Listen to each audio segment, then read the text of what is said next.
एक दीनार में जन्नत ले लो। एक अजीब कहानी। हारून रशीद एक बहुत बड़ा बादशाह गुजरा है जिसकी हुकूमत पूरी दुनिया पर थी। उसके जमाने में बहलोल नाम के एक बुजुर्ग थे।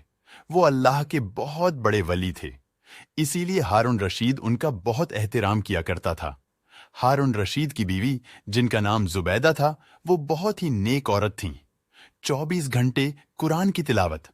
जुबैदा ने अपने महल में ऐसी 1000 नौकरानियां रखी हुई थीं जो कुरान की हाफिजा थीं और कुरान की तिलावत के लिए उन सब की ड्यूटी अलग अलग शिफ्टों में लगी हुई थी, जिसका नतीजा ये होता था कि महल में 24 घंटे कुरान की तिलावत होती रहती थी और उसका महल कुरान का गुलशन लगता था। एक दीनार में जन्नत। एक दिन की बात है कि हारून रशीद अपनी बीवी जुबैदा के साथ दरिया के किनारे टहल रहे थे कि एक जगह बुजुर्ग दाना बहलोल को बैठे हुए देखा। देखते ही इसने सलाम किया तो दाना बहलोल ने जवाब दिया। बहलोल उस वक्त मिट्टी का घरौंदा बना रहे थे, तो हारून रशीद ने पूछा, क्या कर रहे हो? बहलोल ने जवाब दिया, रेत में घर बना रहा हूं। हारून रशीद ने पूछा, किसके लिए बना रहे हो? बहलोल ने जवाब दिया, जो इस घर को खरीदेगा मैं उसके लिए दुआ करूंगा कि अल्लाह ताला उसको जन्नत में घर अता फरमाए। हारून रशीद ने पूछा, इस घर की क्या कीमत है? बहलोल ने जवाब दिया, सिर्फ एक दीनार।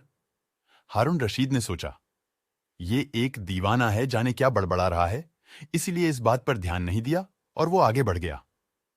इसके पीछे जुबैदा खातून आई। उन्होंने ने भी सलाम करके यही सवालात पूछे, क्या कर रहे हो? किसके लिए बना रहे हो? तो बहलोल ने फिर वही जवाब उनको भी दिया कि जो इस घर को खरीदेगा मैं उसके लिए दुआ करूंगा कि अल्लाह ताला उसको जन्नत में घर अता फरमाए। कीमत पूछने पर बहलोल ने एक दीनार बताया तो जुबैदा ने एक दीनार देकर कहा, मेरे लिए दुआ कर देना, और फिर वो आगे बढ़ गईं। जन्नत में जुबैदा का महल। रात को जब हारून रशीद सोया तो उसने ख्वाब में जन्नत के हसीन मंजर देखे। खूबसूरत झरने, हरे भरे बाग और ऊंचे ऊंचे खुशनुमा महल भी थे। और उन महलों में एक महल ऐसा भी था जिस पर जुबैदा का नाम लिखा हुआ था।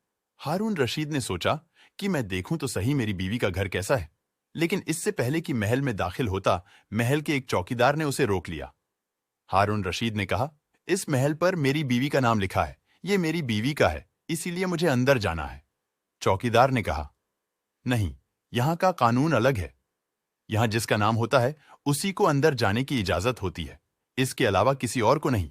जब चौकीदार ने हारून रशीद को पीछे धक्का दिया तो हारून रशीद की नींद खुल गई।